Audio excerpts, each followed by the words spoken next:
This is a size 13 millimeter socket, and this is the motor oil drain plug.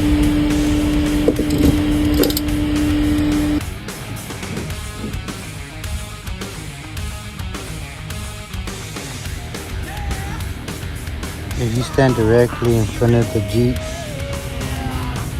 and you go in and look down, you'll notice the oil filter.